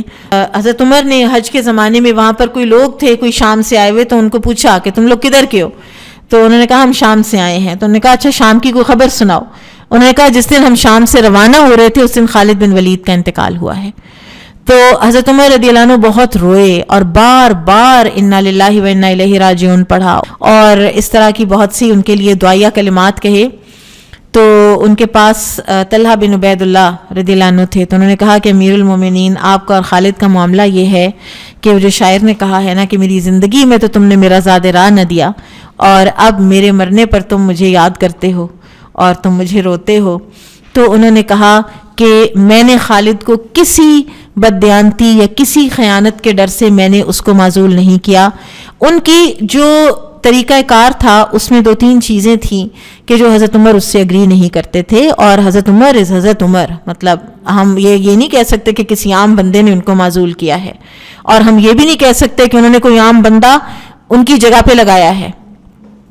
تو ایک ان کا طریقہ کار فوجوں کو رسک میں ڈالنے کا, کیونکہ ان کے خلیفہ بننے کے بعد جو انہوں نے خطوط لکھے ہیں ان میں صاف انہوں نے کہا ہے کہ فوجوں کو اس میں نہیں ڈالنا, بلا وجہ کے خطرات میں نہیں ڈالنا, اسی لیے بحری بیڑا بھی نہیں بنایا تھا نا انہوں نے. پھر دوسرے مال کا جو خرچ ہے, تو پھر کچھ ایسی چیزیں جو ذرا سی ان کی طبیعت میں تھیں کہ امپلسو کام کرنے, جیسے ایک جو جب ہیرا میں داخل ہونا تھا نا, اب جنگ ہے, اس کے آپ سپہ سالار ہیں اور اتنا بڑا علاقہ فتح کرنے جا رہے ہیں. تو انہوں نے کیا کیا کہ اب حج کا زمانہ تھا, تو انہوں نے یہ کیا کہ اپنے آپ کو سب سے اینڈ پہ رکھا. اب لشکر آگے آگے جا رہا ہے اور ان کو پتہ ہے کہ ہمارے سپہ سالار خالد بن ولید ہمارے پیچھے پیچھے ہیں. 3-4 لوگوں کو ساتھ لیا اور ایک روٹ کسی کا جو بھی بنتا تھا, گھوڑے دوڑاتے مکہ پہنچے, حج کیا, اور بائی دا ٹائم وہ جو ہیرا کے اندر جو آخری کنٹنجنٹ کے بندے داخل ہو رہے تھے نا ان کے ساتھ مل گئے. وہ کہتے ہیں کہ خفیہ حج کہتے ہیں کہ کسی کو پتہ ہی نہ چلا کہ خالد 3-4 دن نہیں تھے, اور کہتے ہیں البتہ لوگوں نے جب دیکھا تو حیران ہوئے کہ ان کے سر کیوں منڈے ہوئے ہیں. تو لیکن ابو بکر رضی اللہ عنہ کی بھی ظاہر ہے ایک انٹیلیجنس تھی, ان کو خبر مل گئی کہ ہم نے خالد کو دیکھا ہے حج کرتے ہوئے. پھر انہوں نے خط لکھا, انہوں نے کہا یہ جو حرکت تم نے کی ہے یہ آئندہ تم سے کبھی سرزد نہ ہو. تب انہوں نے یہ لکھا تھا کہ in other words, not in so many words, لیکن وہ خط جو ہے وہ موجود ہے کتابوں میں, کہ تم سمجھتے ہو کہ یعنی تمہیں فتح ہوتی ہے, تمہیں جو بھی فتح ہوتی ہے وہ اللہ تعالیٰ کی فضل کی وجہ سے ہوتی ہے. یعنی یہ کانفیڈنس نہ تمہارے اندر آئندہ آئے, اور یہ حرکت جو امپلس پہ تم نے کی ہے یہ تم آئندہ مت کرنا. پھر خالد رضی اللہ تعالیٰ عنہ کے جو والدہ ہیں, مدینہ میں جب خبر پہنچتی ہے ان کے شہادت کی تو وہ روتی ہیں, اور بنو مخزوم کی جو خواتین ہیں انہوں نے کوئی جیسے آواز سے روتا ہے انسان, تو انہوں نے کہا, حضرت عمر کو کسی نے کہا کہ ان کو منع کریں, تو انہوں نے کہا خالد بن ولید یا ابو سلیمان کے اوپر رونے والیوں کو رونا چاہیے, اور جب تک وہ اپنے گال نہ پیٹیں یا اپنا گریبان نہ چاک کریں تو وہ روئیں. اور اسی طرح پھر خالد رضی اللہ تعالیٰ عنہ اپنی خالہ میمونہ بنت الحارث ام المومنین کے حوالے سے یہ بیان کرتے ہیں کہ ان کے ہاں کہیں سے دب ایک جانور ہوتا ہے دواد با, اور وہ ڈیزرٹ کا گرگٹ ہوتا ہے, بڑی ساری لیزرڈ ہوتی ہے, تو وہ بھنی ہوئی جو ہے وہ آئی روسٹڈ, تو نجد سے کسی نے بھیجی, تو یہ بھی وہاں تھے نبی صلی اللہ علیہ وسلم کے ساتھ. تو آپ صلی اللہ علیہ وسلم کو جب پتہ چلا تو آپ نے ہاتھ کھینچ لیا. تو خالد کہتے ہیں میں نے کہا کہ حرام ہوا یا رسول اللہ, اللہ کے رسول کیا حرام ہے؟ تو آپ صلی اللہ علیہ وسلم نے فرمایا نہیں, لیکن میرے یہاں کے علاقے کی نہیں ہے, تو یعنی مجھ سے نہیں کھائی جا رہی. تو کہتے ہیں کہ میں تو اس کو کھانے لگ گیا, یعنی ایسے پکڑ کے اس کو کھانے لگ گیا, اور میں کھاتا جا رہا تھا اور رسول اللہ صلی اللہ علیہ وسلم مجھے دیکھتے جا رہے تھے, لیکن آپ نے مجھے منع نہیں کیا. تو پھر اسی طرح سے میں سوچ رہی تھی کہ یہ جو خوراکیں ہیں واریئرز کی, یہ بھی ہوتی ہیں نا ذرا ایسے طاقت دینے والی, اور you are what you eat, تو وہ پھر انسان کو جری اور بہادر یہ چیزیں بناتی ہیں. پھر اسی طرح سے ایک اور روایت میں آتا ہے کہ خالد رضی اللہ عنہ نے ایک مرتبہ نبی صلی اللہ علیہ وسلم سے فرمایا کہ یا رسول اللہ, ایک جن ہے جو میرے خلاف چالیں چلتا ہے. تو آپ صلی اللہ علیہ وسلم نے ان کو یہ دعا سکھائی تھی کہ تم کہا کرو اعوذ بکلمات اللہ التامات التی لا یجاوزہن بر ولا فاجر من شر ما ذرأ فی الارض وما یخرج منها ومن شر ما یعرج فی السماء وما ینزل منها ومن شر کل طارق الا طارق یطرق بخیر یا رحمان. تو کہتے ہیں کہ پھر میں نے ایسا ہی کیا تو اللہ تعالیٰ نے اس کو میرے سے دور کر دیا, ہٹا دیا میرے سے. جب خالد رضی اللہ عنہ عراق تشریف لے گئے ہیں نا, تو وہاں پر جو ان کے امراء کو جو کو خط لکھتے تھے یا کوئی جو للکارتے تھے, تو ان کو کہتے تھے کہ تمہارے پاس لشکر وہ آیا ہے کہ جو قتال کو اور موت کو اتنا پسند کرتا ہے جیسے تم ایرانی لوگ شراب کو پسند کرتے ہو, یا جس طرح سے تم زندگی کو پسند کرتے ہو, محبوب رکھتے ہو, اس طرح سے وہ موت کو پسند کرتے ہیں اور محبوب رکھتے ہیں, یعنی ہم. پھر ایک اور جگہ پہ فرمایا تھا کہ تم لوگ اگر بادلوں میں چھپ جاؤ گے تو اللہ تعالیٰ ہمیں بادلوں میں بھی لے جائے گا, اور ہم وہاں سے تم سے لڑیں گے, اور یا بادلوں کو اللہ نیچے اتار لائے گا اور ہم تمہیں وہاں سے نکال کے تمہارے ساتھ لڑیں گے. پھر اسی طرح سے ایک اور روایت میں فرماتے ہیں کہ کوئی ایسی رات جس میں ایک دلہن میرے سامنے لائی جائے, یا مجھے یہ بتایا جائے کہ میرے گھر بیٹا پیدا ہوا ہے, مجھے ان راتوں سے بھی زیادہ محبوب وہ رات ہے جو سخت سردی والی ہے, اور جس میں صبح کے وقت میں نے دشمن سے مقابلہ کرنا ہے, اور میں اس رات میں جاگتا رہوں. پھر اسی طرح سے ایک مرتبہ یہ بھی فرمایا کہ اسلام لانے کے بعد میں سب سے زیادہ جس چیز کا مجھے ہے کہ میں نے کام کیا ہے وہ ایک رات ہے جو شدید سردی اور شدید بارش کی رات تھی, اور ایک ڈھال میں نے اپنے سر کے اوپر رکھی ہوئی تھی, اور میں نے ساری رات انتظار کیا صبح ہونے کا, اور میں نے پہرا دیا. پھر کہتے ہیں کہ نہ سوتے تھے نہ دوسروں کو سونے دیتے تھے. یہ بھی ایک کام ہوتا ہے, یہ پیچھے سے کرواتے رہو, کام کہتے رہو یہ کر دو وہ کر دو تو پھر وہ کام جو ہے وہ ساری کی ساری جو انرجی ہے نا وہ اپنے اس کے لشکر کے اندر بھی جس طرح سے یہ ڈالتے تھے نا وہ بھی کمال تھی. پھر اسی طرح ایک مرتبہ نماز پڑھائی تو ایک ہی صورت پڑھتے تھے اسی میں بار بار. تو پھر کہنے لگے کہ میں بہت زیادہ جہاد میں مصروف رہا جس کی وجہ سے مجھے قرآن بہت زیادہ یاد نہیں ہے. پھر ان کی کچھ کرامات بتائی جاتی ہیں. ایک یہ تھی کہ ان کے سامنے زہر لایا گیا اور کسی موقع پر, تو انہوں نے کہا یہ کیا ہے, تو لوگوں نے کہا یہ زہر ہے, یہ عراق کی جنگوں کے کسی موقع کی بات ہے. تو انہوں نے کہا بسم اللہ اور پی گئے, اور ان کو نہیں جو ہے اثر ہوا. اور جو راوی ہے وہ کہتے ہیں ہذہ واللہ الکرامہ وہذہ الشجاعہ, کہ یہ ان کی کرامت تھی واللہ اور یہ بہادری ہے, ہر کوئی تو نہیں یہ کر سکتا. پھر اسی طرح سے ایک اور روایت میں آتا ہے کہ خالد بن ولید رضی اللہ عنہ کے پاس ایک آدمی لایا گیا اور اس کے پاس ایک مشکیزہ تھا شراب کا. تو خالد رضی اللہ عنہ نے کہا اللہم اجعلہ اصلا, کہ اللہ اس کو اصل بنا دے, یعنی شہد بنا دے. تو وہ شہد بن گیا. پھر اسی طرح سے ایک اور روایت میں آتا ہے کہ ایک آدمی کے پاس اسی طرح مشکیزے میں شراب تھی, تو خالد رضی اللہ عنہ نے اس سے پوچھا کہ یہ کیا ہے, تو اس نے کہا شراب ہے. تو انہوں نے کہا کہ اللہ اس کو سرکہ بنا دے. اب وہ آدمی اپنی لے کے مشکیزہ تو اپنے دوستوں میں گیا اور اس نے کھولا کہ آؤ میں تم لوگوں کو انٹرٹین کروں, تو اندر سے سرکہ نکلا. تو لوگوں نے کہا یہ کیا, تو اس بندے نے کہا ہذہ دعاء خالد, یہ خالد کی دعا کا نتیجہ ہے. تو یہ لوگ ظاہر ہے کہ مستجاب الدعوات بھی ہوتے ہیں, اور یہ سب جو ہیں یہ یا صحیح لیول کی روایات ہیں اور یا پھر حسن کے لیول کی روایات ہیں.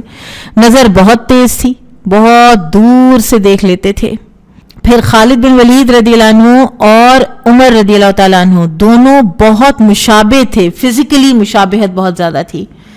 ایک تابعی کہتے ہیں کہ میں ایک دفعہ عمر رضی اللہ عنہ کے ساتھ بات کر رہا تھا کسی معاملے پر, تو مجھے ایسے لگے کہ جیسے میں خالد سے بات کر رہا ہوں.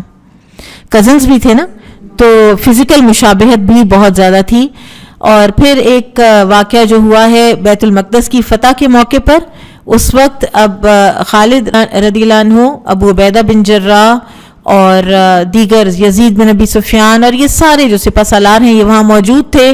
جب وہ سیفرونیس اندر سے وہ پادری نکلا اور اس نے کہا کہ تم اپنے خلیفہ کو بلاؤ, میں ہینڈ اوور کرتا ہوں چابیاں, ہم نہیں چاہتے جنگ. تو انہوں نے کہا کہ اب خلیفہ عمر رضی اللہ عنہ کو ہم کہیں وہاں سے آؤ چابیاں لینے, تو خالد کو بناتے ہیں عمر, اور پرانے کپڑے پہنا کے جب بھیجا تو انہوں نے پہچان لیا. انہوں نے کہا نہیں یہ پل آف نہیں ہو سکتا, تم لوگ عمر کو بلاؤ. پھر حضرت عمر آئے تو یہ جو صحابہ تھے انہوں نے ذرا بہتر کپڑے, کوئی سلکس پہنی ہوئی تھیں, کوئی ذرا بہتر روبز پہنے ہوئے تھے. تو یزید بن ابو سفیان اور خالد بن ولید خاص طور پہ, تو حضرت عمر آپ کو پتہ ہے کیسے بیت المقدس میں انٹر ہوئے تھے, 17 پیون تھے, ساتھ چل رہے تھے, اپنے غلام کو اونٹ پہ بٹھایا ہوا تھا. تو اس وقت جب انہوں نے دور سے اپنے اتنے ویل ڈریسڈ عمراء دیکھے نا, پھر انہوں نے کنکریاں اٹھائیں اور دور سے مارنی شروع کر دیں. ابھی سے تم لوگوں نے ہتھیار رکھ دیا, تو انہوں نے کہا امیر المومنین ہمارے معاملے میں جلدی مت کیجیے. انہوں نے روبز ہٹائیں اور نیچے سے تلواریں دکھائیں کہ ہمارے ہتھیار ہمارے پاس ہیں, بالکل غافل نہیں ہوئے. پھر فرماتے ہیں ہاں پھر ٹھیک ہے. اور پھر ابو عبیدہ بن جراح آئے تو وہ بالکل ہی اپنی بے رغبت دنیا سے, اور ان کو پھر مل کے بہت خوش ہوئے. اور پھر بیت المقدس کا جو سائن ہوئی ساری ٹریٹی, تو اس کے اوپر بھی سائنز خالد بن ولید کے ہیں, عبد الرحمن بن عوف کے ہیں, اور دیگر صحابہ کرام کے ہیں. بارک اللہ فیکم. سبحانک اللہم و بحمدک, اشہد ان لا الہ الا انت, استغفرک و اتوب الیک. السلام علیکم و رحمۃ اللہ وبرکاتہ.